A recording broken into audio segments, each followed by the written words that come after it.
The champagne hit her face before she could blink. Cold, humiliating, in front of 300 of New York's most powerful people.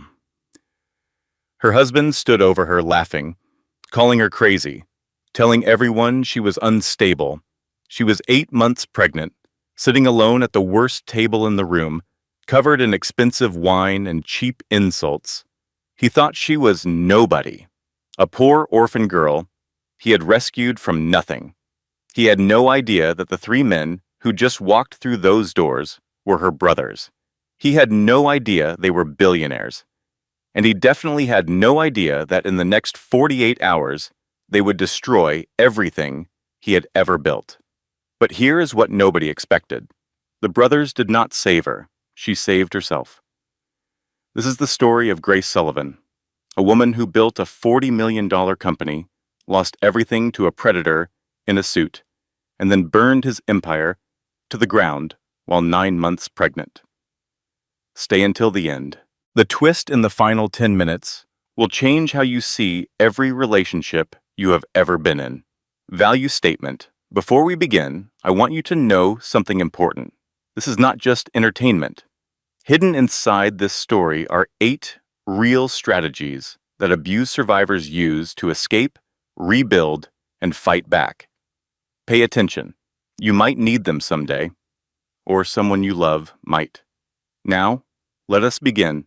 Story meaning plus lesson. Chance. What a journey.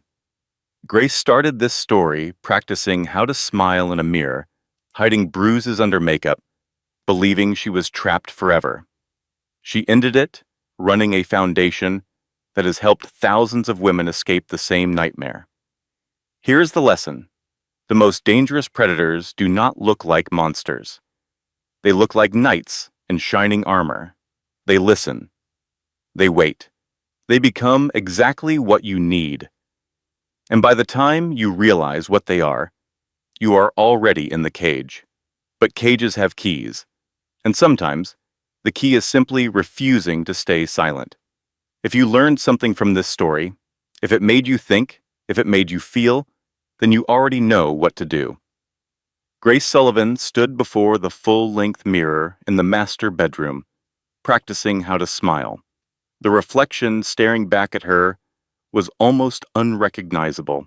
Her eyes, once bright with the fire of a woman who had built a $40 million company from nothing, now carried the hollow exhaustion of someone who had forgotten what safety felt like. She was 8 months pregnant, her belly straining against the navy blue silk of her custom gown. But the weight she carried was far heavier than the child growing inside her. She tilted her chin upward, examining the artistry of her deception. The bruises on her upper arms, fresh from 2 nights ago when Parker had grabbed her for speaking too loudly on the phone, were invisible beneath 3 layers of concealer and the strategic placement of a cashmere wrap. She had become an expert at this particular magic trick. Hide the evidence, perform the role, survive another day. I used to tell other women to just leave, she thought, adjusting a strand of hair that had fallen loose. I built an entire app to help them escape. I raised $30 million because I believed it was simple. Pack a bag, walk out the door, start over. Now she understood the cruel joke of that advice. Leaving was not a door. It was a maze with walls that moved every time you thought you had found the exit. And Parker Mitchell was the architect who kept redesigning the labyrinth. The bedroom door swung open without warning. Grace flinched before she could stop herself, her hand flying instinctively to her pregnant belly. In a protective gesture that had become automatic over the past 2 years, Parker stood in the doorway, adjusting his cufflinks with the casual precision of a man who had never doubted his place in the world. He was handsome in the way that expensive things are handsome, polished, maintained, utterly devoid of warmth beneath the gleaming surface. His tuxedo was Italian wool, tailored to perfection, and his smile was the same one that had graced the cover of Forbes magazine 18 months ago under the headline Philanthropist of the Year. That smile had fooled everyone, including her. "Are you ready yet?" Parker asked, his tone carrying the familiar edge that preceded something worse. "Or do I have to drag you to the car?" "We are already 15 minutes behind schedule, Grace." 15 minutes. Do you have any idea how that looks? "I am ready," Grace said softly. She turned to face him, her practiced smile firmly in place. "I was just finishing my makeup." Parker's eyes traveled over her body. With the cold assessment of a man inspecting merchandise he regretted purchasing, his gaze lingered on her swollen stomach, and his lip curled with undisguised disgust. "You look enormous," he said flatly. "That dress was supposed to be slimming. You look like a whale wrapped in a tablecloth." Grace swallowed the response that burned in her throat. She had learned, through painful repetition, that defending herself only made things worse. "It is our child, Parker. I am pregnant. The doctor says I am measuring exactly where I should be." "The doctor?" Parker repeated mockingly. He crossed the room to grab his watch from the dresser, moving past her as though she were furniture. "The doctor is paid to tell you what you want to hear. I am telling you the truth. You are an embarrassment. Try to stand behind me tonight. I have investors from Goldman Sachs attending this gala, and I cannot afford to have you waddling around like some kind of circus attraction." 2 years ago, those words would have shattered her. Now they simply added another crack to a foundation that was already crumbling. Grace watched her husband spray a cloud of expensive cologne into the air and walk through it, choking the space between them with artificial scent. "The Sapphire Gala," Parker continued, checking his reflection with far more care than he had ever shown her. "This is the biggest networking event of the year. Everyone who matters will be there. Your job is simple. Sit at the table. Do not speak unless someone asks you a direct question. Smile when appropriate. And for the love of God, do not mention that ridiculous app you used to run. Nobody wants to hear about domestic violence at a cocktail party." Grace felt her fingernails digging into her palms. The app. Her app. The one she had built from nothing after her college roommate, Jennifer, had been murdered by an abusive ex-boyfriend.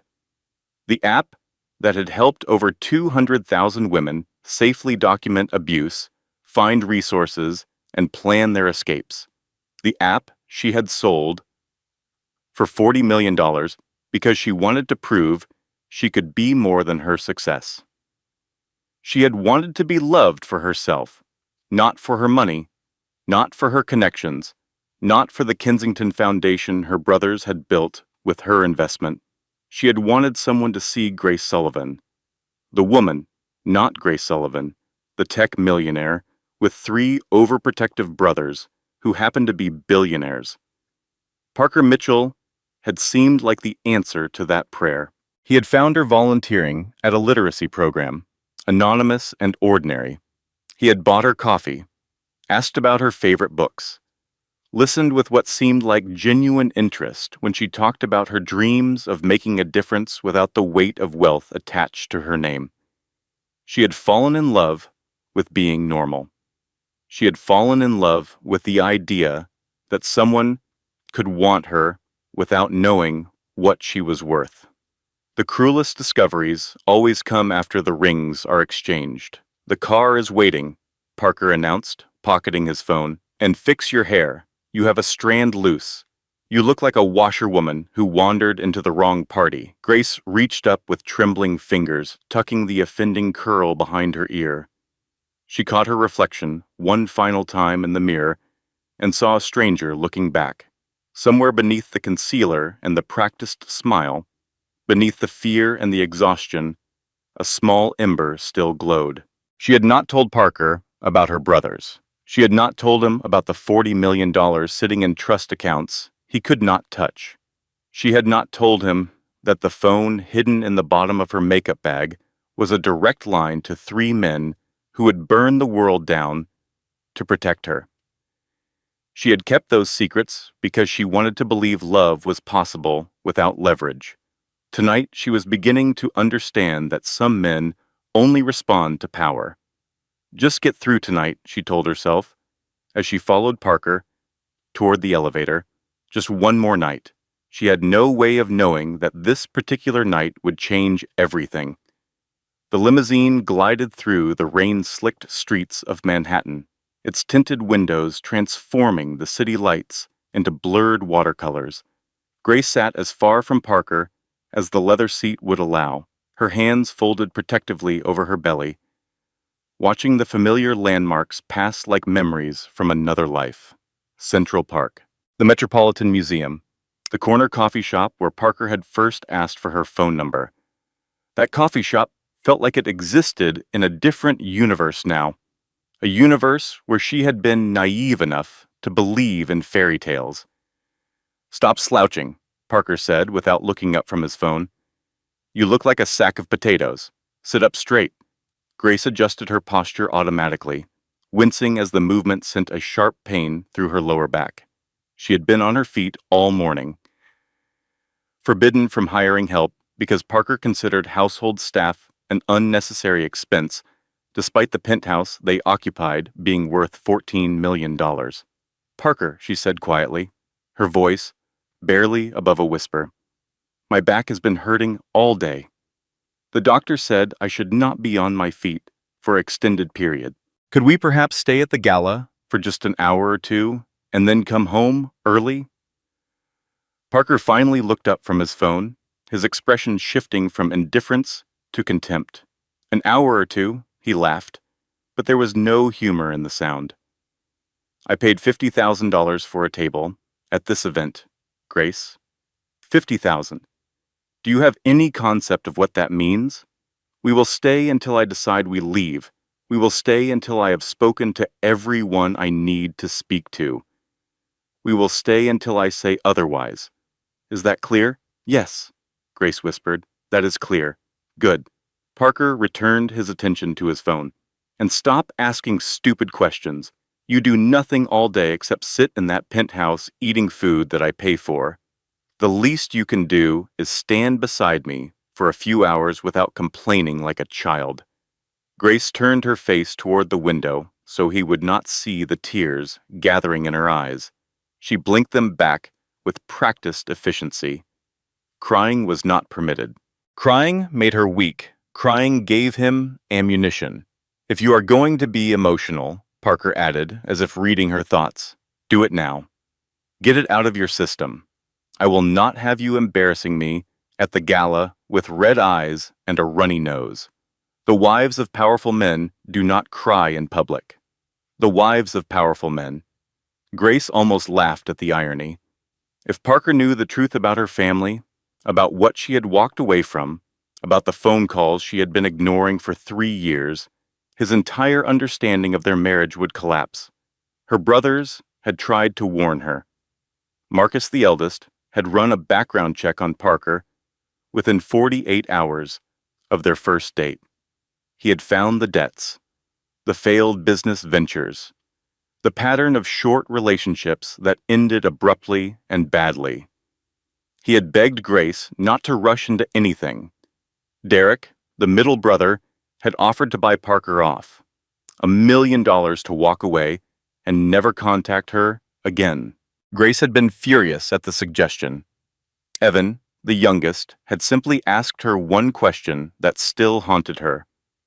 "Are you running toward him or away from us?" She had not answered because she knew the truth would hurt them. She was running away from the weight of being a Sullivan, away from the expectations, away from the guilt of having more money than she could ever spend while women like her college roommate died because they could not afford to escape. She had wanted to be ordinary, to prove that she could survive without the safety net of billions. Now she was trapped in a cage of her own construction, and the man who held the key had no idea that the lock was not as secure as he believed. The limousine pulled up to the Pierre Hotel. its grand entrance blazing with light despite the rain. Photographers lined the red carpet, their cameras flashing like lightning strikes. Valets in crisp uniforms rushed to open doors for the arriving guests. Parker straightened his tie and checked his reflection in the tinted divider between them and the driver. "Remember what I told you," he said. "Smile, do not speak, stay out of the way, and try not to look so miserable. People will think I beat you or something." He laughed at his own joke. Grace did not laugh. They exited the limousine together, Parker's hand clamping around her upper arm with bruising force as he steered her toward the entrance. To the observers and photographers, it might have looked protective. Loving, even. Only Grace knew that his grip was a warning. Do not embarrass me. Do not speak out of turn. Do not be anything other than what I need you to be. The grand ballroom of the Pierre Hotel was a masterpiece of excess.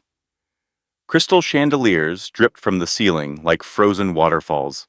Waiters in white gloves circulated with trays of champagne and caviar. A string quartet played softly in the corner, their elegant music nearly drowned out by the roar of conversation and performative laughter. Everyone who mattered in New York society was here. Hedge fund managers and their trophy wives. Real estate moguls comparing properties like baseball cards. Tech entrepreneurs who had made their first billion before turning 30. Philanthropists whose generosity always seemed to coincide with tax season. Grace knew this world. She had grown up adjacent to it, watching her brothers navigate its treacherous waters while she dreamed of something simpler, something real. Instead, she had married a man who saw her as a prop in his performance of success. Parker scanned the room with the hungry eyes of a predator selecting targets. "There," he said, releasing her arm with a dismissive push. "Table 12. Near the kitchen. Go sit down and stay there. I see James Whitmore by the bar, and I need to talk to him about a shipping contract." Grace stumbled slightly, catching herself on a nearby pillar. "Will you bring me a water?" she asked. "I am feeling a little dizzy." Parker was already walking away. "There are waiters everywhere, Grace. Use your brain." She watched him cross the ballroom, his demeanor transforming the moment he reached his first target. The cruel sneer vanished, replaced by a warm, charismatic smile. He clapped James Whitmore on the back like an old friend. He laughed at something another man said with the easy confidence of someone who belonged. This was his true talent. Not business, not leadership. Deception. Parker Mitchell could become whatever the situation required, shedding personalities like a snake sheds skin. Grace made her way through the crowd slowly, conscious of the eyes that followed her. In this circle, pregnancy was treated like a temporary disfigurement. The other women, poured into gowns that left nothing to imagination, examined her with barely concealed judgment. "Is that Parker Mitchell's wife?" she heard one woman whisper to another. "God, she is massive. He must be mortified. I heard she was nobody before he married her. Some kind of charity case." Grace kept her head down and found table 12. It was positioned exactly where she expected, near the kitchen doors, the cheapest location in the room. Parker had paid $50,000 for the appearance of generosity while spending as little as possible on the actual experience. She lowered herself into a chair, relief washing over her swollen ankles, and signaled a passing waiter for water. Then she sat alone, watching her husband work the room, and wondered how her life had come to this. There is something you should know if you have ever found yourself in a situation like Grace's. The isolation is intentional. Abusers do not start with violence. They start with distance. They separate you from friends, from family, from anyone who might notice the changes. They convince you that your people do not understand, that only they truly know you, that asking for help would be a betrayal of the sacred bond between you. By the time the first bruise appears, you are already alone, Grace had built an app designed to break that isolation. She had raised $30 million to fund escape routes and support systems. She had given speeches about recognizing the warning signs, and she had missed every single one of them in her own marriage. That is how good the predators are. They do not hunt randomly. They study. They wait. They identify exactly what you need to hear, and then they become the person who says it. Parker Mitchell had researched Grace Sullivan before their first meeting. He had known about her company, her wealth, her desperate desire to be loved for herself rather than her money. He had given her exactly what she wanted, and then he had taken everything else. 45 minutes passed, then an hour. Grace sat at table 12, invisible and forgotten, watching the party swirl around her like a storm she could not escape. She had managed to drink 2 glasses of water and eat a few crackers from the breadbasket. The baby kicked periodically, a reminder that whatever happened tonight, she was fighting for more than herself. She placed her hand on her stomach and felt the movement beneath her palm. "I will get us out of this," she promised silently. "I just need a little more time." The string quartet shifted into a new piece and the dance floor began to fill with couples. Grace watched Parker lead a blonde woman in a silver dress toward the center of the room. She recognized her immediately. Tiffany Lawson, Parker's executive assistant for the past 6 months. The affair had been obvious for weeks. The late nights at the office, the mysterious charges on the company card for hotels Grace had never visited. The way Parker's phone was suddenly password protected after years of lying carelessly around the penthouse. Grace had suspected. She had even confronted him once, gently, carefully, the way you approach a wild animal that might bite. Parker had laughed in her face. He had called her paranoid, hormonal, crazy. He had asked if she needed to go back to the hospital, where she had spent 3 days 6 months ago after a breakdown he had deliberately triggered. That was his ultimate weapon. The medical records. The diagnosis of anxiety and depression that any reasonable person would develop after 2 years of systematic abuse. The documents she had signed while sedated, not understanding that she was signing away control of her own life. "If you leave me," Parker had said that night, "I will have you committed. I will take the baby. I will tell everyone you were unstable all along. And who will believe you? The crazy woman who married a man she barely knew and then accused him of abuse, please? I am the one who funds the domestic violence shelter downtown. I gave the keynote speech at the Women in Business conference last spring. I am the feminist ally. You are the hysterical pregnant woman with a history of mental illness. Check and mate." Grace watched him now, dancing with Tiffany, his hand resting on the small of her back, with an intimacy he had not shown his wife in over a year. He was not even trying to hide it.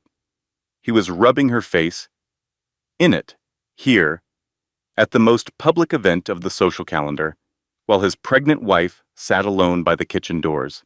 The humiliation burned hot in her chest, but beneath it, something else was kindling, something that felt almost like anger.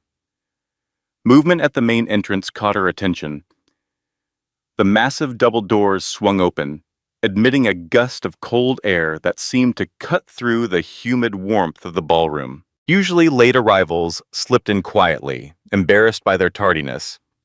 This was different. 3 men walked in, and the energy in the room shifted like a tide changing direction. They were dressed in black tuxedos that cost more than most people made in a year.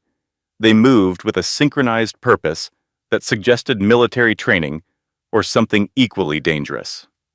The man in the center was the tallest, with broad shoulders and dark hair, his eyes scanning the room with the cold efficiency of a predator assessing threats.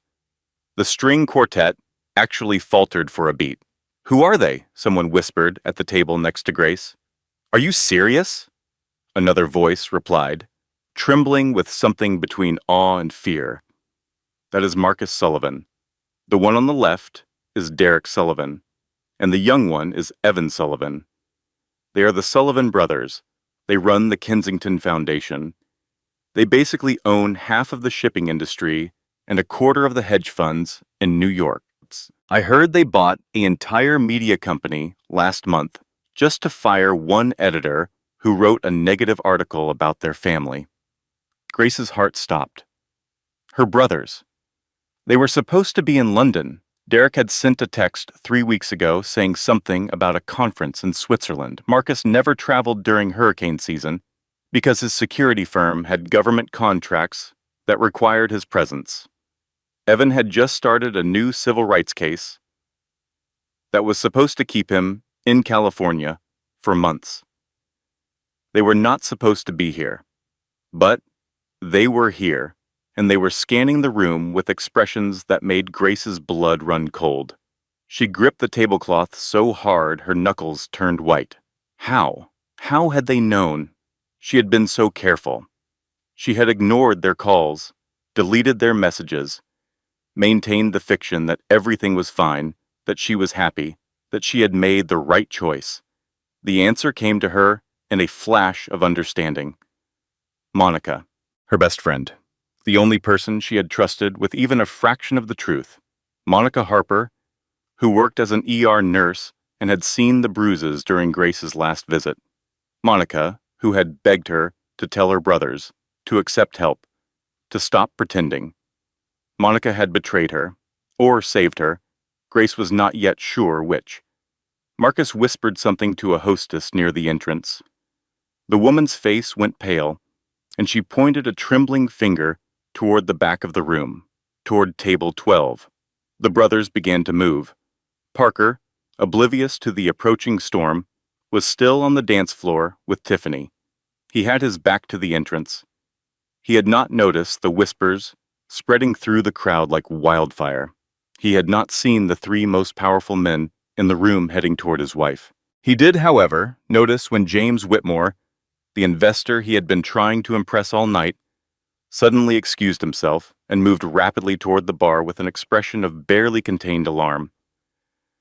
Parker's survival instincts kicked in. He released Tiffany and turned toward the commotion, his eyes scanning for the source of the disruption. His gaze landed on the Sullivan brothers. For a moment, Grace watched her husband's face cycle through recognition, calculation, and opportunity. He did not know who they were to her. He only knew they were rich, powerful. Exactly the kind of connection he had been desperate to make.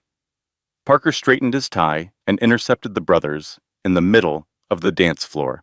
The room held its collective breath. "Mr. Sullivan," Parker said, his voice projecting that artificial warmth he wore like a costume. "Parker Mitchell, Mitchell Logistics. I have been trying to get a meeting with your procurement team for months. I think we could offer you rates that would significantly improve your supply chain efficiency." Marcus Sullivan did not break stride. He did not look at Parker's extended hand. He did not acknowledge his existence in any way. He simply walked through the space Parker occupied, forcing him to stumble backward to avoid being trampled. "Out of my way," Marcus said. His voice was a low rumble that carried across the silent ballroom like thunder. Parker's face flushed a deep, ugly crimson. The rejection had been public. Brutal, total. Scattered giggles erupted from the watching crowd. Tiffany, standing nearby, took a visible step backward, distancing herself from the embarrassment. And Parker, his ego wounded and his temper rising, looked for a target. His eyes found Grace. In his twisted logic, this was her fault. She was the reason he looked weak. She was the embarrassment sitting alone in her unflattering dress, making him seem like the kind of man who could not control his own household. He stormed toward table 12, snatching a glass of champagne from a passing waiter without breaking stride. Grace watched him approach, her heart hammering against her ribs. She saw the rage in his eyes, the set of his jaw, the way his hand tightened around the champagne flute. Parker, please, she whispered as he loomed over her. Everyone is watching. Let them watch, he spat, his voice rising with each word. I just got humiliated by Marcus Sullivan, and I look over here and see you slouching like some kind of diseased cow. You are an embarrassment, Grace. Look at you. You do not belong here. You have never belonged here. I want to go home, she said, tears pricking at her eyes. Please, I am not feeling well. We are not going anywhere until I fix this mess. Parker gestured wildly, Ishwo, with the champagne glass. You are useless to me. You bring nothing to this marriage. No money, no connections, no class. I picked you out of the gutter, and this is how you repay me. By making me look like a fool. Something snapped inside Grace. Maybe it was the pregnancy hormones Parker loved to mock. Maybe it was the accumulated weight of 2 years of abuse finally reaching critical mass. Maybe it was the knowledge that her brothers were somewhere in this room, that help was closer than it had been in years. Whatever the cause, Grace Sullivan stood up. Her legs were shaking. Her voice was trembling. But she stood. I did not make you look like a fool, Parker, she said, her words carrying further than she intended. You did that all by yourself. You are a fraud. You are a bully. And everyone in this room is going to know it. The silence that followed was absolute. Parker stared at her, his mouth hanging open in shock. In 2 years of marriage, she had never spoken back, never challenged him publicly, never given him anything but submission and compliance. Then his shock curdled into fury. You stupid woman, he hissed. You have no idea what you have just done. He raised the champagne glass, and he threw the contents directly into her face. The cold liquid hit her like a slap, soaking her hair, streaming down her cheeks, staining the bodice of her navy blue gown. The gasps from the surrounding crowd were audible. Phones were already appearing, recording the moment for posterity. Parker stood there panting, realizing perhaps that he had gone too far, but too proud to back down. Clean yourself up, he muttered, loud enough for everyone to hear. You are a mess. This is what I deal with every day. The mood swings, the hysteria. It is exhausting being married to a mentally unstable woman. Grace sat frozen, champagne dripping from her chin, mixing with tears she could no longer control. Then a shadow fell over the table. A shadow that smelled like expensive cologne and contained barely restrained violence. Parker turned around, expecting a waiter. Instead, he found himself chest to chest with Derek Sullivan. Derek was smiling, but it was the kind of smile that made sensible people check for the nearest exit. You seem to be having a rough night, Mr. Mitchell, Derek said pleasantly. Wife troubles? Parker blinked, confused by the attention. He recovered quickly, defaulting to his usual charm. Just a domestic disagreement, nothing serious. You know how women get during pregnancy. Hormonal, emotional, nothing to concern yourself with, Mr. Sullivan. Derek's smile widened. It did not reach his eyes. Is that so? Marcus stepped up beside Derek. Evan flanked the other side. They formed a wall of black wool and barely contained menace. 3 brothers united in purpose for the first time in 3 years. Did you just throw a drink on this woman? Marcus asked calmly. Her? Parker waved a dismissive hand toward Grace, who was still wiping champagne from her eyes. She is my wife. This is a private matter between a husband and wife. I'm sure you understand. Your wife, Derek repeated. Looking at Grace for the first time, he studied her face. The running mascara, the trembling lip, the way she shrank into herself like a child expecting a blow. Hello, Gracie. Parker froze. Grace looked up at her brothers. The brothers she had not spoken to in 3 years. The brothers she had abandoned because she wanted to prove she did not need their money or their protection. The brothers who had come anyway. Hi, Marcus, she whispered. Hi, Derek. Hi, Evan. Parker's head whipped back and forth between them, his brain struggling to process what his ears were telling him. Wait, you know her? That is impossible. She is nobody. She is Grace Smith. She told me she was an orphan. Marcus stepped forward, invading Parker's personal space, until their faces were inches apart. The power dynamic was so completely lopsided that it would have been comical under other circumstances. Her name, Marcus said with ice-cold precision, is Grace Sullivan. She is the primary shareholder of the Kensington Foundation. She built a $40 million company before she turned 30. And she is our sister. Parker's face went the color of old milk. Sullivan? Kensington? But she told me, she wanted to see if anyone could love her without knowing about the money, Evan said quietly, moving past Parker to kneel beside Grace. He pulled a silk handkerchief from his pocket and began gently wiping the champagne from her face. Looks like we got our answer. Evan looked up at Parker, his usually gentle eyes hard as granite. You failed the test, Mitchell. And now you are going to find out what happens when you mess with a Sullivan. Marcus pulled back his fist, and he hit Parker Mitchell with a punch that had 3 years of guilt and fury behind it. Parker dropped to the marble floor like a puppet with cut strings, unconscious before he hits the ground. The ballroom erupted. The presidential suite on the top floor of the Pierre Hotel was quiet. Too quiet after the chaos downstairs. Grace sat on a velvet sofa, wrapped in a warm blanket, sipping herbal tea that tasted like dust in her mouth.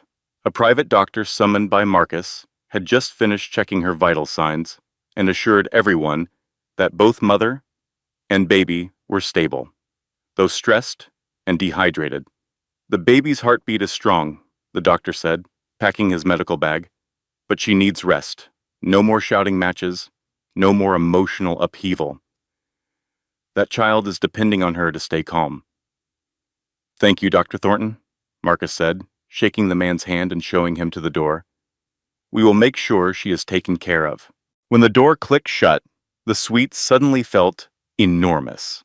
Grace looked at her 3 brothers, these men she had abandoned, and felt the weight of 3 years of silence pressing down on her chest. Marcus stood by the window, staring out at the Manhattan skyline, with his hands clasped behind his back. Even in stillness, he radiated tension. Derek poured himself a scotch. From the minibar, his usual quick wit temporarily silenced. Evan sat on the coffee table directly in front of Grace, close enough to touch her, but holding back, waiting. I am sorry, Grace finally said. Her voice cracked on the words, I am so sorry. I lied to you. I pushed you away. I ran from everything we built together because I wanted to prove.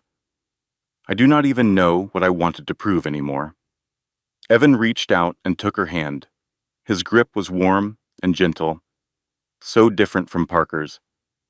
Gracie, you do not have to apologize for wanting a life of your own. We understood.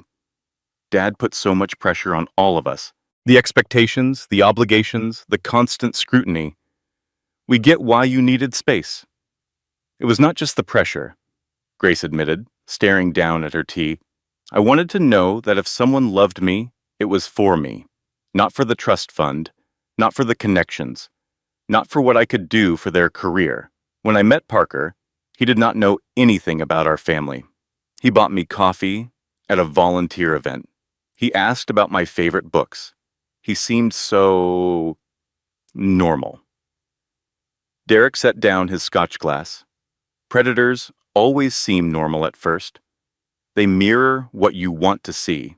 They study you like a research project, and then become exactly what you need. That is how they get inside your defenses. Marcus turned from the window, his expression pained. When did it change? When did he start? He could not finish the sentence. After the wedding, Grace whispered, almost immediately, he started criticizing everything.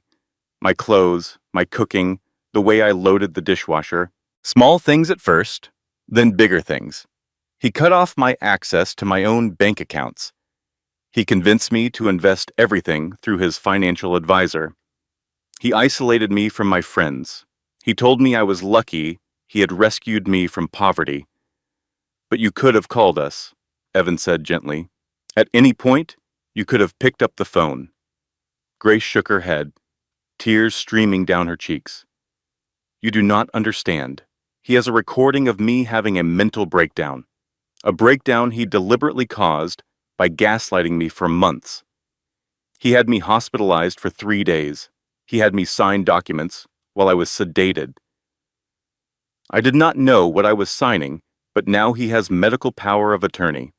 He is my legal guardian. The silence that followed was deafening. What exactly does that mean? Derek asked slowly, his legal mind already working through the implications. It means he controls everything, Grace said. My money, my medical decisions, my freedom. If I try to leave him, he can have me committed. He can take the baby the moment she is born. He can tell everyone I am mentally unstable, and he has the paperwork to prove it. Marcus's hands curled into fists. That is why you did not call. That is why you stayed. I was trapped. Grace's voice broke completely. I built an app to help women escape situations exactly like this, and I could not escape my own. Do you know how that feels? To be so helpless, to know exactly what is happening to you and be completely unable to stop it? The brothers exchanged glances. A silent communication passed between them, the kind of understanding that comes from growing up together, from facing a difficult father and a complicated family legacy as a united front. Derek Stoll pulled out his phone. I need to see those guardianship documents. If he had you sign them under duress while sedated, there may be grounds to have them invalidated. Marcus nodded. I will have my security team pull his financial records. If he has been misusing Grace's money, that is evidence of fraud. Evan squeezed Grace's hand. And I am going to file for a restraining order first thing in the morning. Whatever legal tricks he thinks he has, we have better lawyers. Grace looked at her brothers, these men who had come running the moment they learned she was in danger, who had crossed an ocean and walked into a party full of strangers to stand beside her. How did you know? She asked. How did you even know I was in trouble? I have been hiding it for so long. Derek smiled grimly. Monica Harper. Grace closed her eyes. Monica, her best friend, the ER nurse who had treated her 3 months ago when she came in with mysterious bruising and would not make eye contact. She has been documenting everything for months, Derek continued. Photos of your injuries, recordings of his voicemails, medical records from your hospital visits. She broke your confidence because she was terrified you were going to end up dead. She called Marcus last week and told him everything. I should be angry at her, Grace said softly. I made her promise not to tell anyone. Marcus crossed the room and sat down beside her, pulling her into the kind of hug she had not received in 3 years. A big brother hug, solid and warm and safe. She saved your life, Marcus said, his voice rough with emotion.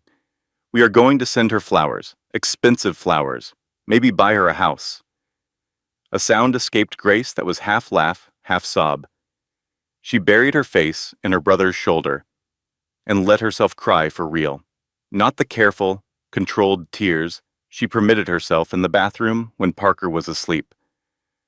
Real crying, ugly crying, the kind that shakes your whole body and leaves you feeling wrung out, but somehow lighter. For the first time in 2 years, Grace Sullivan felt something that might have been hope. Then a loud banging on the suite door shattered the moment. Grace, I know you are in there. Parker's voice was muffled but unmistakable, hysterical, desperate. Open this door right now. That is my wife. You cannot kidnap her. I will call the police. I will sue every single one of you. Marcus's face hardened into stone. He looked at Derek, a question in his eyes. Derek nodded slowly. Let him in. We need to finish this conversation. Marcus walked to the door and threw it open. Parker Mitchell stumbled into the suite, looking like a completely different man than the one who had strutted into the gala hours earlier. His tie was missing. His shirt was unbuttoned. His jaw was already swelling from Marcus's punch, and his eyes had the wild, unfocused look of someone whose entire world had just collapsed. He stopped when he saw the brothers arrayed around Grace like a protective wall. For a moment, something like fear flickered across his features. Then he straightened, attempting to reassemble his shattered dignity. "Grace," he said, ignoring the men. "Baby, please come home. You're confused. These men are intimidating you. Whatever they told you, it is lies. I am your husband. I love you. We can work this out." Grace looked at him, really looked at him. For the first time in 2 years, the fog of fear and manipulation lifted, and she saw him clearly. A small man, a greedy man, a man who was terrified of losing his meal ticket now that he knew what it was actually worth. "You do not love me, Parker," she said. Her voice was steady now, calm. "You love owning me. You love controlling me. And you love the idea of my money now that you know it exists." "That is not true." Parker's voice cracked. He took a step toward her, hands outstretched. "Think about the baby. Our child needs a father. Families stay together. That is what families do." Marcus stepped between them, a solid wall of muscle and menace. "One more step," Marcus said quietly, "and you will not have legs to walk on. The baby is a Sullivan. You are a Mitchell. And as of tonight, those two names will never appear in the same sentence again." Parker's desperation curdled into something uglier. His eyes narrowed, his lips twisted into a sneer. "You think you have won?" he hissed. "You think this is over? We have a prenuptial agreement, Grace. If you leave me, you get nothing. Nothing. I made sure of it.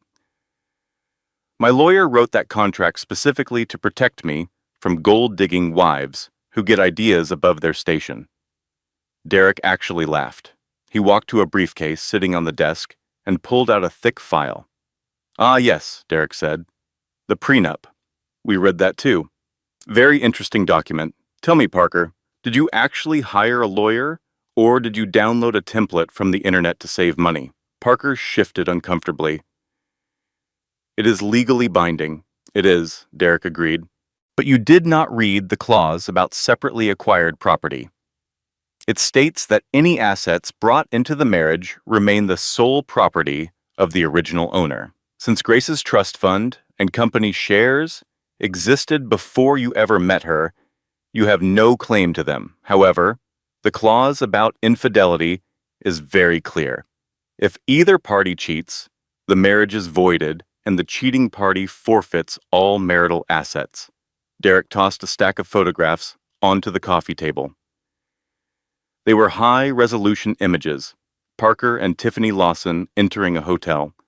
Parker and Tiffany at a restaurant, holding hands.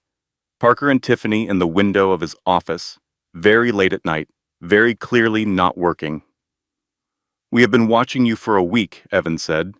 "We have 4K video of you committing adultery. You get nothing. No alimony, no asset division. You leave this marriage with exactly what you brought into it. Nothing." Parker stared at the photographs. His face cycled through shock, fear, and finally a desperate, cornered rage. "I will fight for custody," he snarled. "I will take the baby. I will drag you through courts for years. I will make your life a living hell." Grace stood up. She walked past Marcus, past Derek, past Evan. She walked right up to Parker and looked him directly in the eyes. "You do not want this baby," she said quietly. "You called our child a burden this morning. You told me I was diseased. You said having a pregnant wife was ruining your social life." Parker's mouth opened, but no words came out. "If you try to fight for custody," Grace continued, "I will release the recordings from the security cameras in the penthouse." Parker froze. What security cameras? The ones I installed inside the smoke detectors 3 months ago. Grace was lying. It was a bluff, delivered with every ounce of confidence her brothers had taught her. Every time you screamed at me, every time you threw something, every time you called me worthless, it is all recorded. Do you really want that played in court? Do you want it played on the evening news? It was the final nail in the coffin. Parker knew what he was. He knew what he sounded like behind closed doors. He knew that his entire public image, the feminist ally, the philanthropist, the ethical businessman, would crumble the moment anyone heard how he actually treated his wife. He slumped, defeated. "Get out," Grace whispered. "Get out, and do not ever contact me again." Marcus stepped forward, placing a hand on Parker's chest and shoving him backward toward the door. "You heard her. If I see you near my sister again, I will not use lawyers. I will use my hands." Parker stumbled into the hallway. The heavy door slammed shut in his face, locking him out of the luxury, the money, and the life he had so foolishly destroyed. Grace stood in the center of the suite, shaking with adrenaline and disbelief. For a moment, she thought it was over. She thought she had won. She had no idea that the real battle was just beginning. The next morning dawned gray and cold over Manhattan.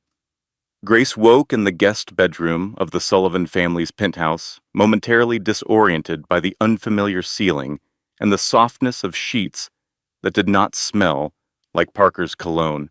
Then the memories came flooding back. The gala, the champagne, her brothers, the confrontation. Freedom? She sat up slowly, her hand automatically moving to her pregnant belly. The baby kicked in response, a strong, healthy movement that made Grace smile, despite everything. "We are going to be okay," she whispered. "I promise you. We are going to be okay." A knock at the door preceded Monica Harper's entrance.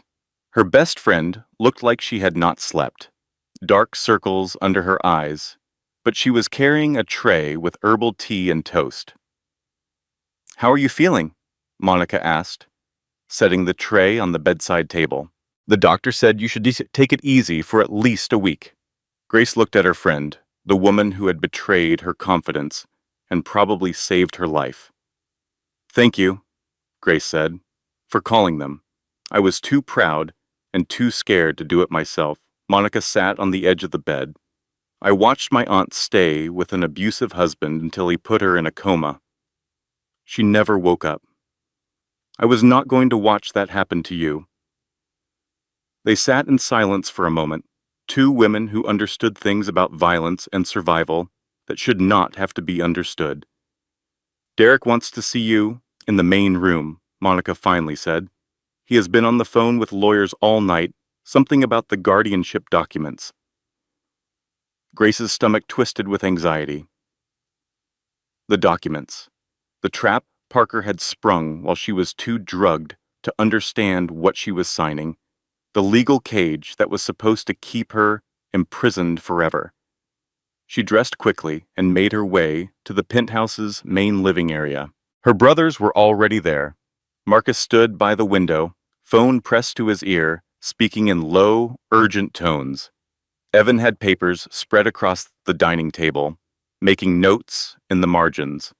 Derek was pacing, his expression troubled in a way that made Grace's heart sink. "What is it?" she asked. "What is wrong?" Derek stopped pacing. He turned to face her, and the look in his eyes told her everything she needed to know. "The guardianship documents are legitimate," Derek said flatly. "Parker's lawyer, his name is William Crawford. He is one of the best estate attorneys in the city. The paperwork was filed correctly. The signatures were witnessed. From a legal standpoint, Parker Mitchell is your medical guardian." Grace felt the floor shift beneath her feet. "But I was sedated. I did not know what I was signing." "I know," Derek said, "and we can argue that in court. But it will take months, maybe years. These cases are complicated. The burden of proof is on us to demonstrate that you were mentally incompetent at the time of signing, and that Parker deliberately exploited that incompetence. What about the abuse? Grace asked desperately. What about Monica's documentation? The photos? The recordings? Derek sighed. Helpful for the divorce proceedings and the criminal case. Not directly relevant to the guardianship issue. Those are separate legal matters handled by different courts.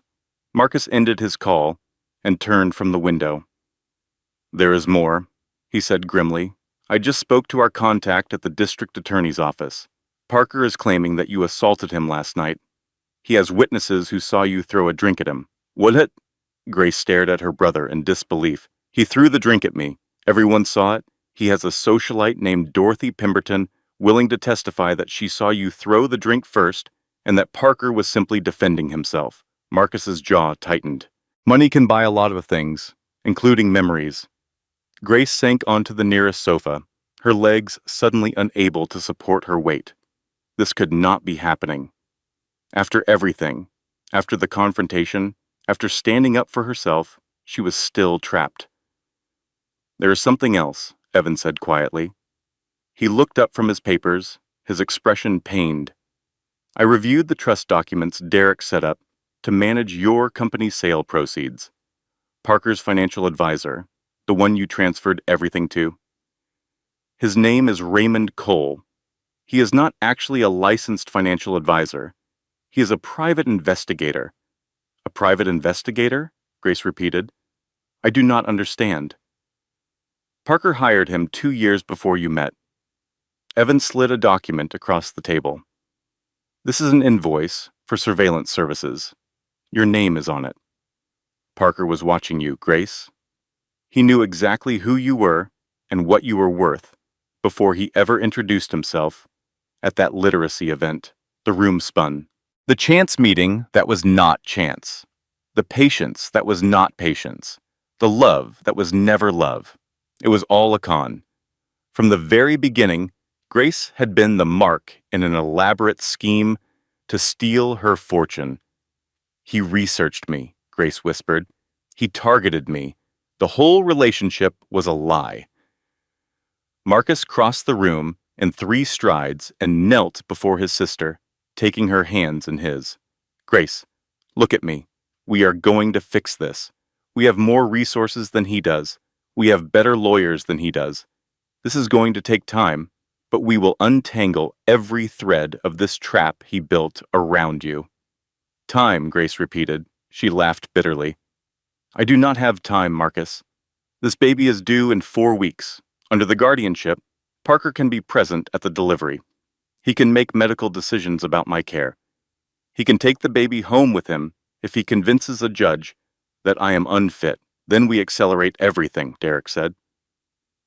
He pulled out his phone. I am calling an emergency meeting with every lawyer on our payroll. We file motions tomorrow morning. We get a sympathetic judge assigned. We bury Parker in so much paperwork that he cannot see straight. And if that does not work? Grace asked. The brothers exchanged glances. Then we explore other options, Marcus said. His tone suggested those options existed in a gray area of the law. No, Grace shook her head. I appreciate what you are willing to do for me, but I will not become the kind of person who breaks the law to get what she wants. I built my app because I believed in the system. I believed that if women had the right information and the right support, the system would protect them. The system failed you, Monica said quietly from the doorway. Then I need to fix the system. Grace met her friend's eyes, not go around it. The moment hung in the air, heavy with frustration and helplessness. Then Derek's phone rang. He answered, listened, and his face went pale. That was building security, he said. Parker's lawyer is downstairs. He has a court order. He wants to see Grace, alone. The room exploded into motion. Marcus moved toward the door. Evan started gathering documents. Monica positioned herself next to Grace, like a bodyguard. He cannot just demand access, Evan protested. We have not even filed for divorce yet. The court order is not about the divorce, Derek said. His voice was hollow. It is about the baby. Parker filed for emergency custody this morning. He is claiming Grace is suicidal and poses an immediate threat to the unborn child. The judge signed off an hour ago. Grace felt the blood drain from her face. Emergency custody. Before the baby was even born. Parker was not just fighting to keep his prize. He was fighting to take her child. "Let the lawyer up," Grace said. The brothers turned to stare at her. "Are you insane?" Marcus demanded. "You are not meeting with that snake without representation."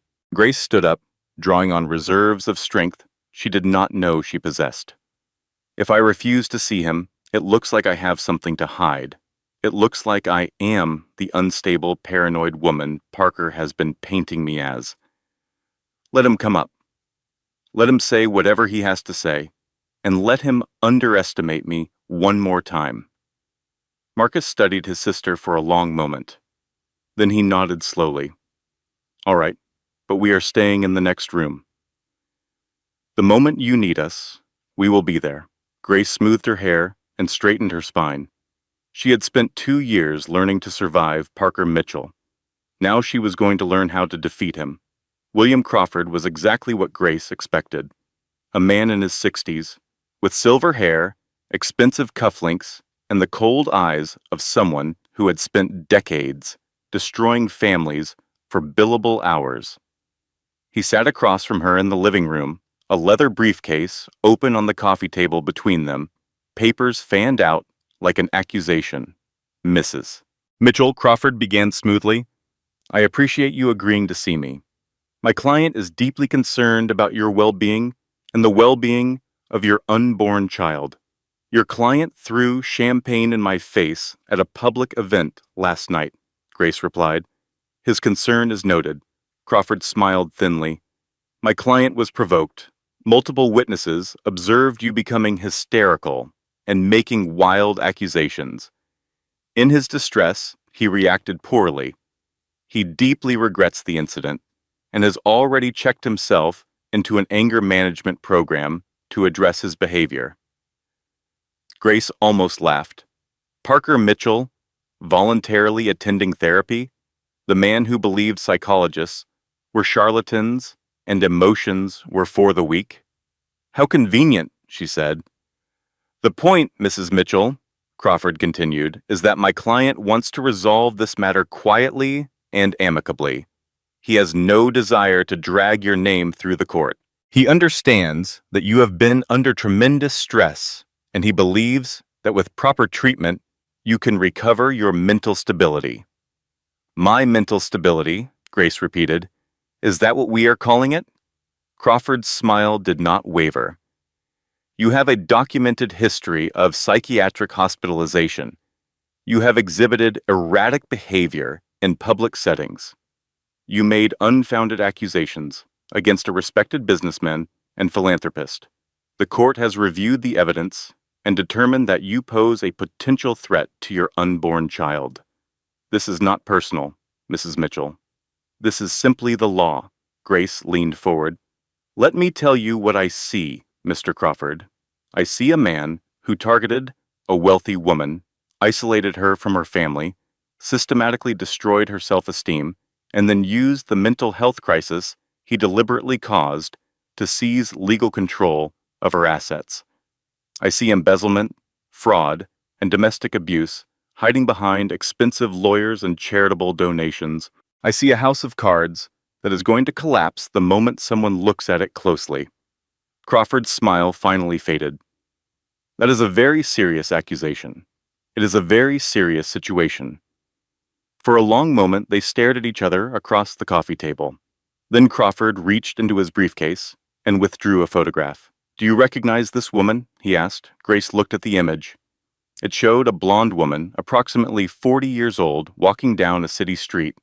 She looked tired, defeated. There were dark circles under her eyes. "No," Grace said. "I do not know who that is. Her name is Virginia Hartley." Crawford's voice was casual, but his eyes were watchful. "She is Parker's mother. Everyone thinks she died 12 years ago.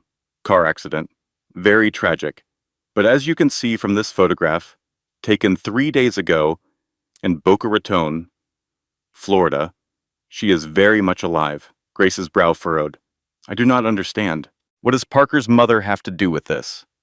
Crawford tucked the photograph back into his briefcase. Virginia Hartley was diagnosed with severe bipolar disorder in her 30s. Her husband, Richard Hartley, had her committed to a psychiatric facility for her own protection. When she was eventually released, she chose to disappear rather than return to her family. She changed her name, cut all ties, let everyone believe she had died. He leaned forward, his eyes boring into Grace's.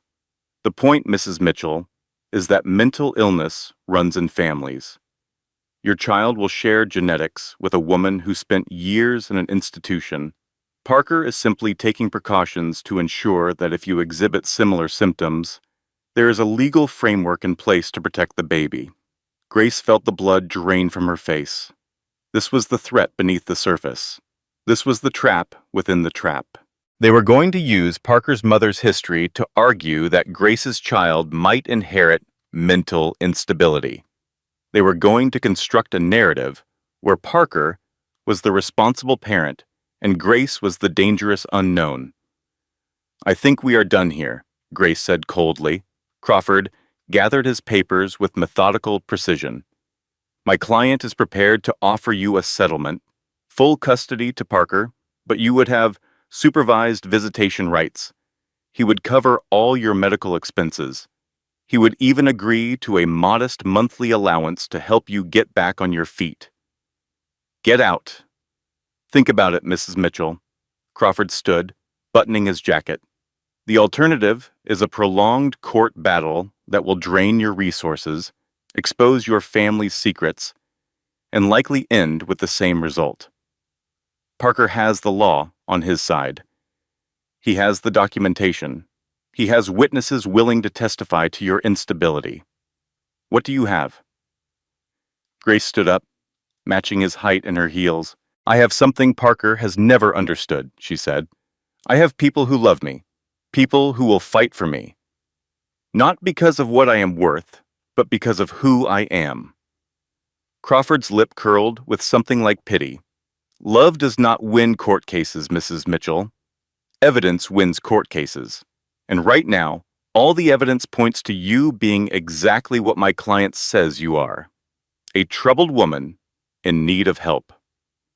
He walked to the door, then paused. You have 72 hours to respond to the custody petition. After that, we proceed to an emergency hearing. I suggest you spend that time very carefully. The door closed behind him.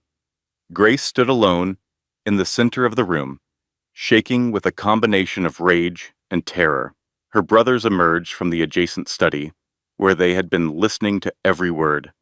That was illuminating, Derek said grimly. They have more than I thought. Parker's mother is alive, Evan said. That is significant. If we can find her, get her to testify about what Richard Hartley did to her. It does not matter, Grace interrupted. Her voice was hollow. You heard what Crawford said. They have the law on their side. They have the documentation. They have everything they need to take my daughter from me. Marcus put his hand on her shoulder. Gracie, we are not going to let that happen. Grace looked at her brother, this man who had protected her since childhood, who had crossed an ocean the moment he learned she was in danger. I know you want to help, she said, but I am done being rescued. I am done being the damsel in distress. This is my fight, Marcus, and I need to fight it my way. What are you thinking? Derek asked. Grace walked to the window and looked out at the city below. Manhattan, the island of dreams and nightmares, where fortunes were made and lost every day. Crawford thinks I am weak, she said slowly. Parker thinks I am stupid. Everyone thinks I am just a scared pregnant woman with no resources and no options. She turned to face her brothers. They have forgotten who I am. They have forgotten what I built. I created an app that helped 200,000 women escape situations exactly like mine. I raised $30 million. I stood in front of investors and regulators and critics and made them believe in something that had never existed before. Her jaw set with determination. Parker trapped me with information and legal documents. Fine. I will beat him with the same weapons. I will find every lie he has ever told. I will document every crime he has ever committed, and I will build a case so airtight that no judge in the world would give him custody of a goldfish, let alone my daughter. Derek smiled slowly. Now that sounds like the Grace Sullivan I remember. I need access to his cloud backups, Grace said, her mind already racing. His email, his financial records, his communications with Raymond Cole. That would be illegal, Evan pointed out. Only if I get caught, Grace replied. Besides, technically, we are still married. Accessing shared marital assets is not a crime. That is a creative interpretation of property law, Evan said. I like it. Monica stepped forward. I have a friend in IT security. She owes me a favor. She might be able to help with the technical aspects. Grace nodded. Good. We have 72 hours. Let us use every single one of them. For the first time since the gala, she felt something other than fear. She felt like herself again. 48 hours later, Grace found herself doing something she never thought she would do. She was breaking into her husband's office. It was 2 a.m. The Mitchell Logistics building was theoretically empty, but Parker's head of security, Frank Reynolds, was known to do random sweeps throughout the night.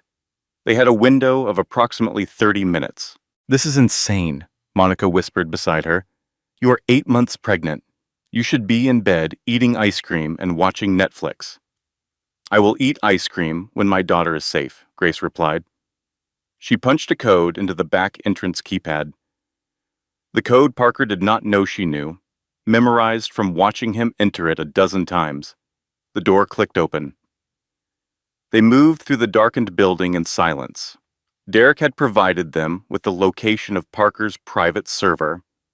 Evan had arranged for a distraction to keep Frank Reynolds occupied on the other side of the building. Marcus was waiting in a car around the corner, ready to extract them at a moment's notice. It was a family operation.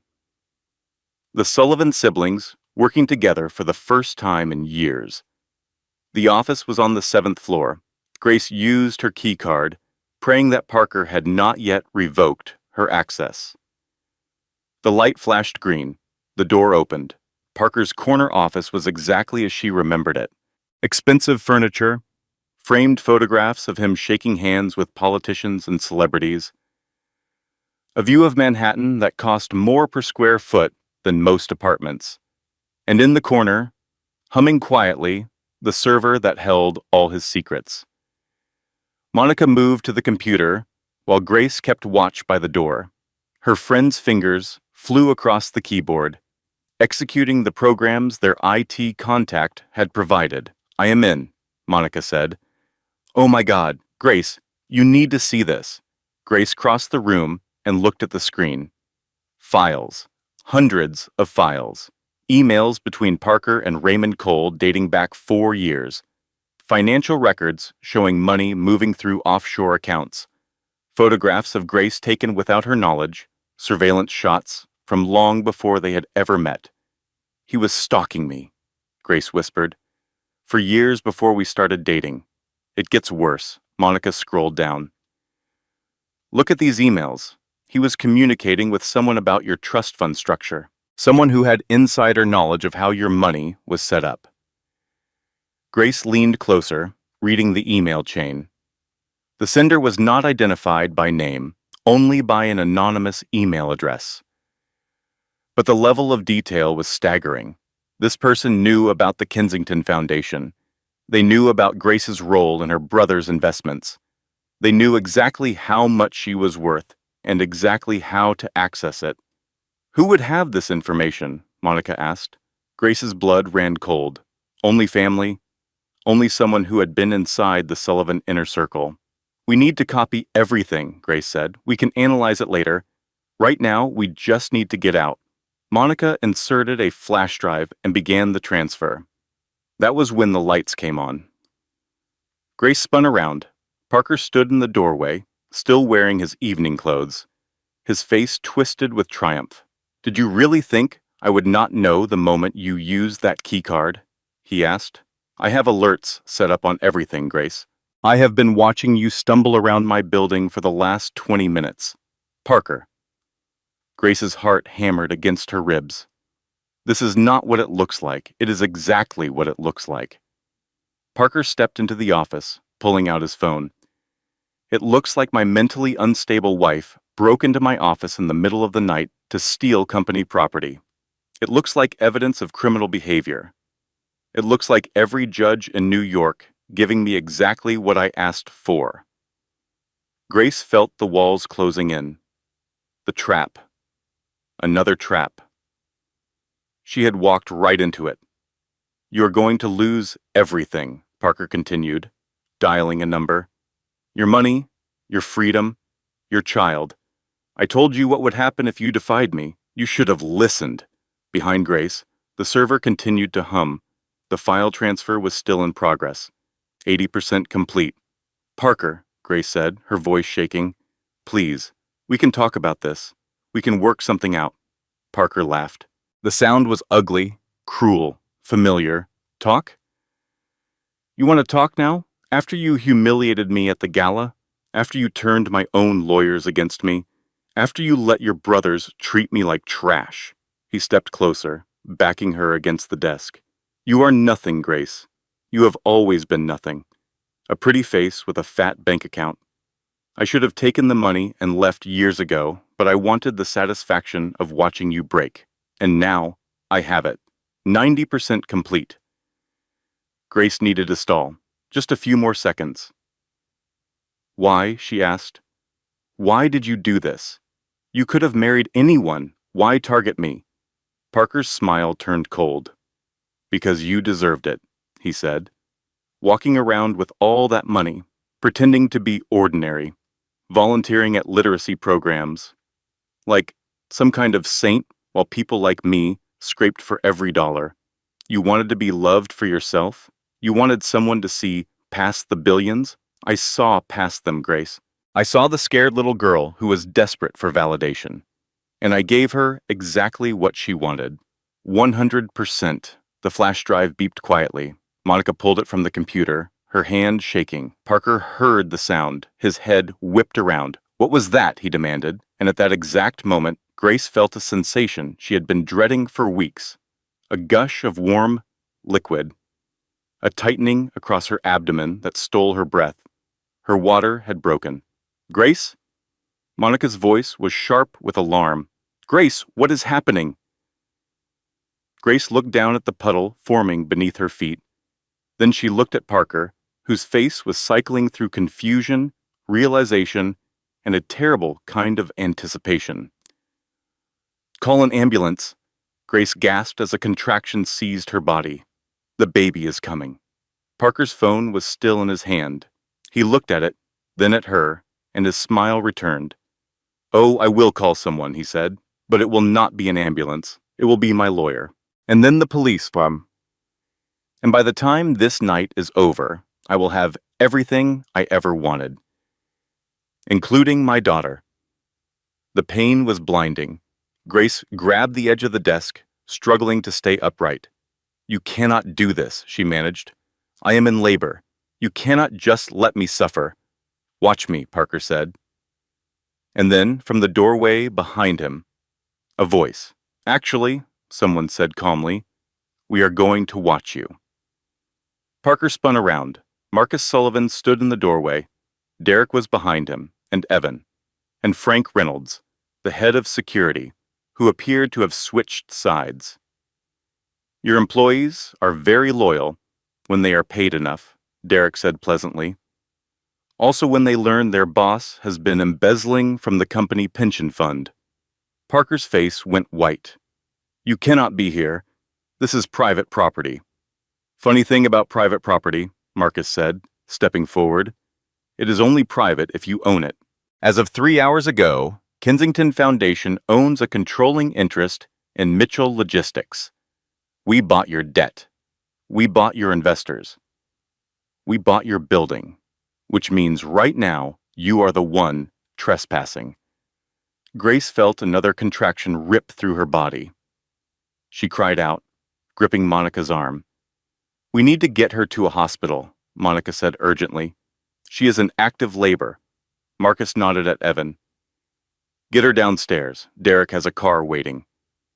Evan crossed the room and gently took Grace's arm, supporting her weight. You are going to be okay, he murmured. We have got you.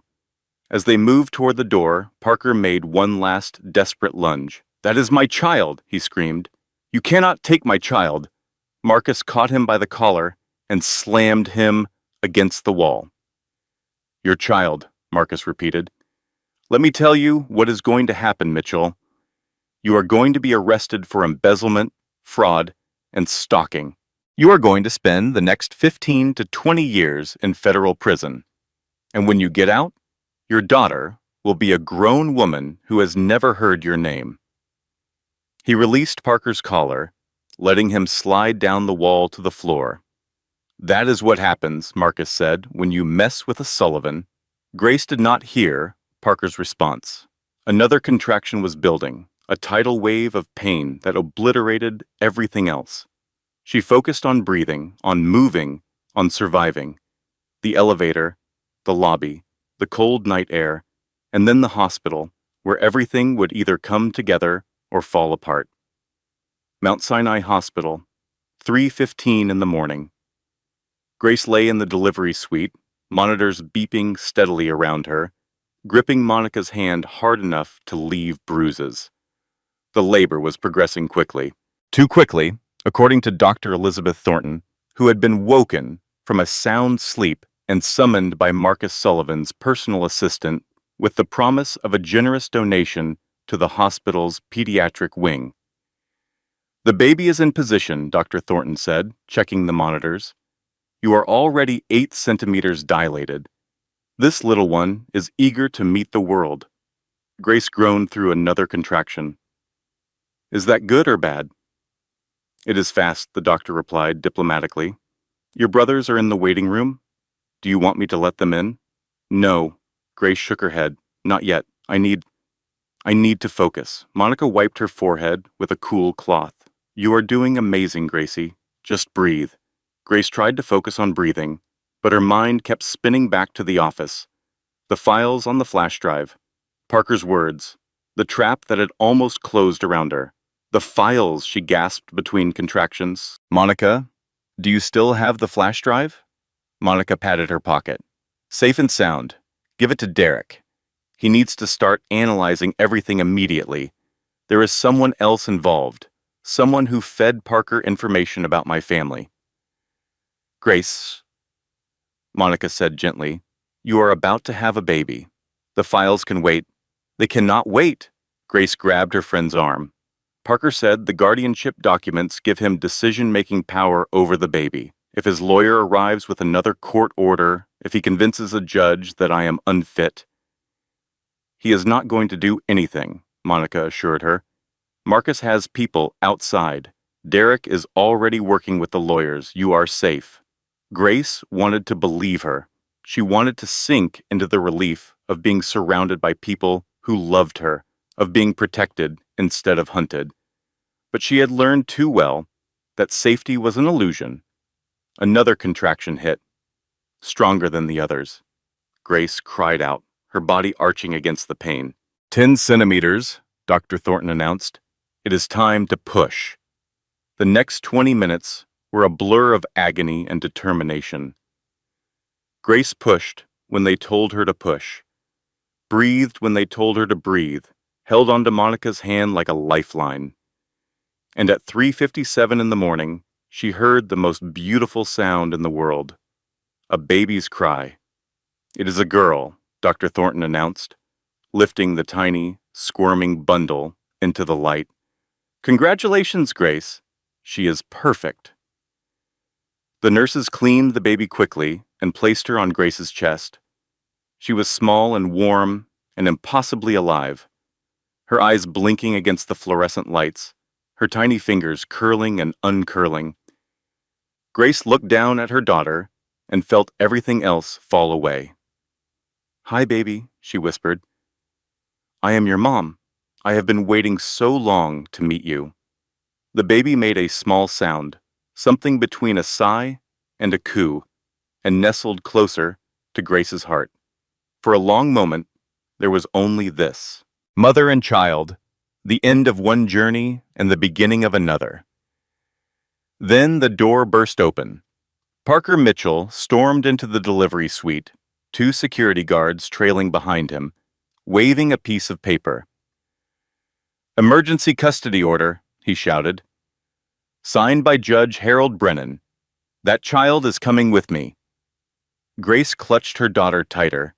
"No. You are not taking her. I have a court order," Parker spat. He thrust the paper toward Dr. Thornton. "Read it yourself. I have legal authority." Dr. Thornton examined the document, her face troubled. "I need to verify this with hospital administration. Verify it all you want." Parker's eyes were wild, desperate. "That is my daughter. I have rights." The security guards moved toward the bed. Grace felt her world narrowing to a single point. Her daughter, her baby, the child she had carried for 9 months, had protected, had loved before she ever saw her face. "Please," Grace begged. "Please do not do this." Parker smiled. It was the cruelest smile she had ever seen. "I warned you what would happen," he said. "You should have listened." The security guard reached for the baby, and then Marcus Sullivan walked through the door. He did not run, he did not shout. He simply walked, unhurried and unstoppable, until he was standing between the guard and the bed. "That is close enough," Marcus said quietly. The guard hesitated. He looked at Parker. He looked at Marcus. He wisely chose not to move. "This is none of your business," Parker snarled.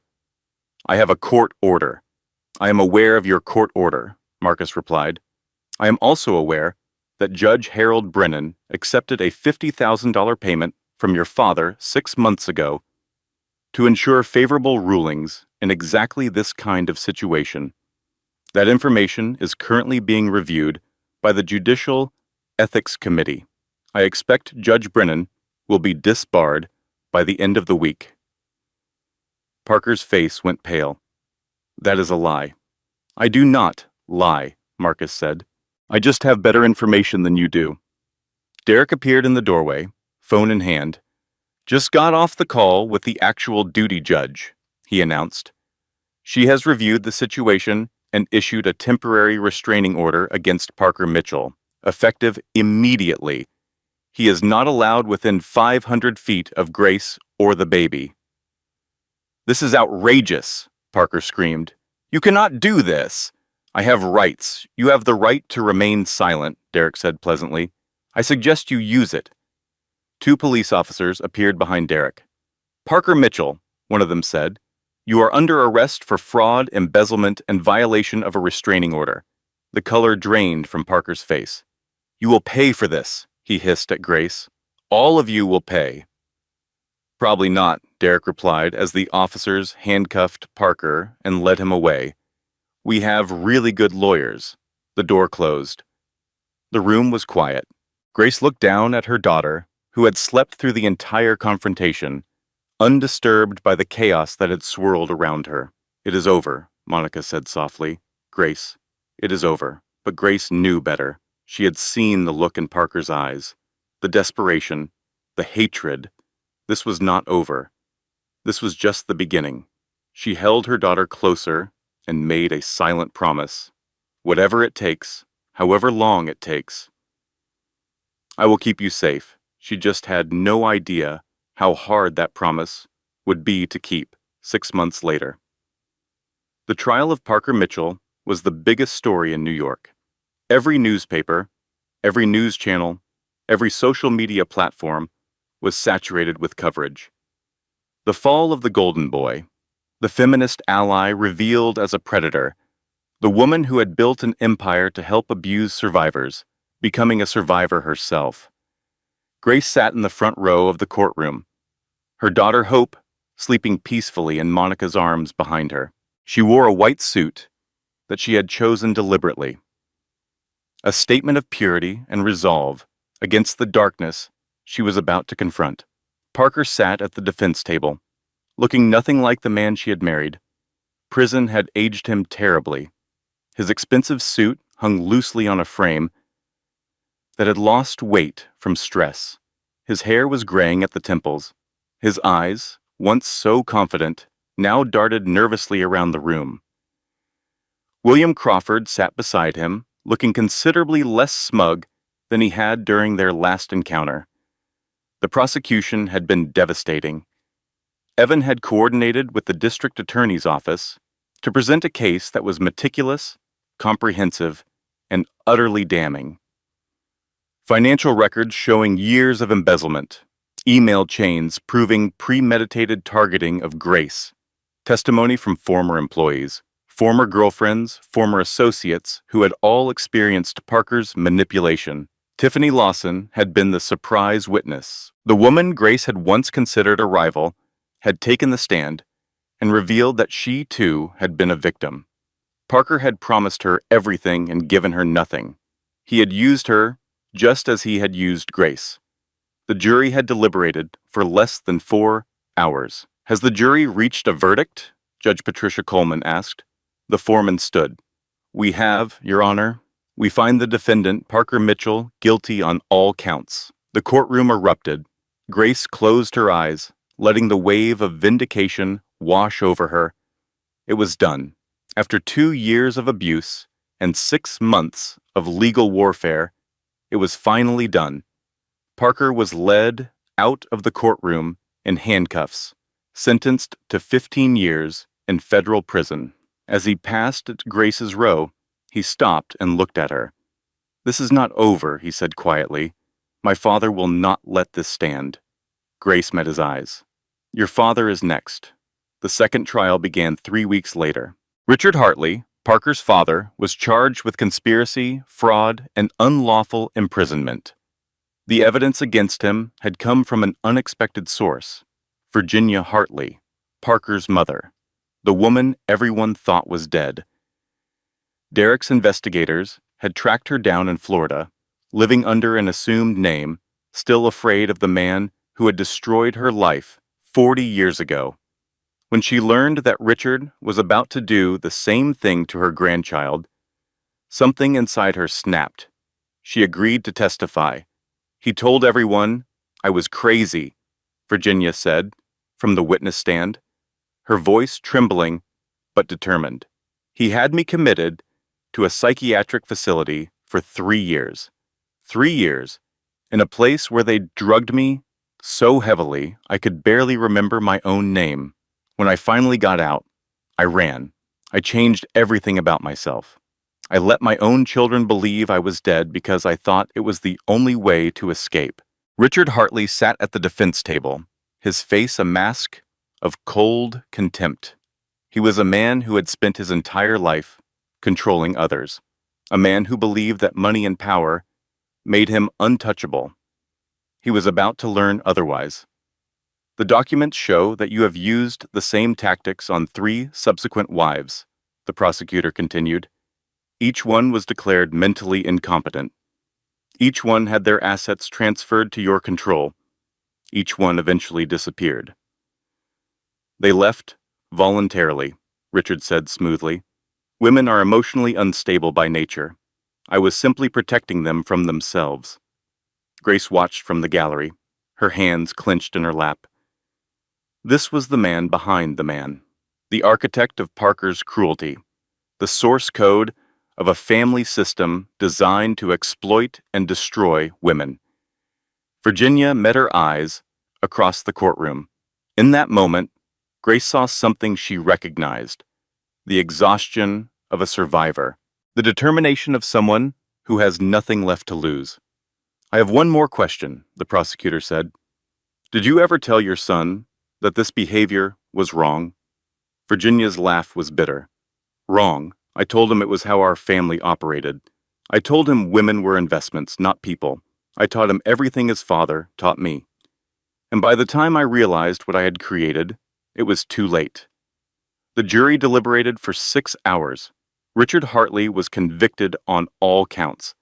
The judge sentenced him to 20 years, citing the calculated nature of his crimes and the devastating impact on his victims. As he was led from the courtroom, Richard turned and looked at Grace. "You think you have won," he said, "but there are more like me, more like my son. You cannot stop all of them." Grace stood up. "You are right," she said. "I cannot stop all of them, but I can make it harder for them to hide." She walked out of this courtroom and into the sunlight, where her brothers were waiting with hope. The baby reached for her mother, gurgling happily. Grace took her daughter in her arms and held her close. "It is over," Marcus said, "for real this time." "No," Grace replied. She looked at her brothers, at Monica, at the crowd of reporters waiting behind the police barriers. "It is not over. It is just beginning." "What do you mean?" Derek asked. Grace smiled. "Parker used the system against me. Richard used it against his wives. How many other women are trapped in the same way? How many are being told they are crazy, having their children taken, losing everything because they trusted the wrong person?" She adjusted hope in her arms. "I built one app to help women escape," she said. "Now I am going to build something bigger. A foundation, a network, a way to expose men like Parker and Richard before they can do this to anyone else." Evan nodded slowly. "A legal defense fund for abuse survivors. And a database of predator tactics," Derek added, "so women can recognize the warning signs. And security resources," Marcus contributed, "so they can get out safely when they need to." Grace looked at her brothers, her partners, her family. "The Sullivan Foundation," she said. "That is what we will call it, and we will change everything." 1 year later, the Sullivan Foundation occupied the top 3 floors of a building in Midtown Manhattan. Its walls were lined with photographs of the women it had helped. Over 2,000 in the first 12 months. Women who had been trapped in situations that seemed impossible until someone showed them a way out. Grace stood at the window of her office, watching the city sprawl beneath her. Hope was toddling around the room, chasing a ball that Derek kept rolling just out of her reach. "Faster," Derek encouraged. "You are almost walking like a real person. A few more weeks, and you will be running marathons." Hope giggled and lunged for the ball, missing spectacularly and landing on her diaper-padded bottom. "Close enough," Derek said. "I am counting that as a victory." Grace smiled at the scene. Her brother, the hedge fund manager, who regularly moved billions of dollars, reduced to a puddle of adoration by a 1-year-old with her mother's eyes. The past year had been the hardest of her life, but also the most meaningful. The foundation had exceeded every expectation.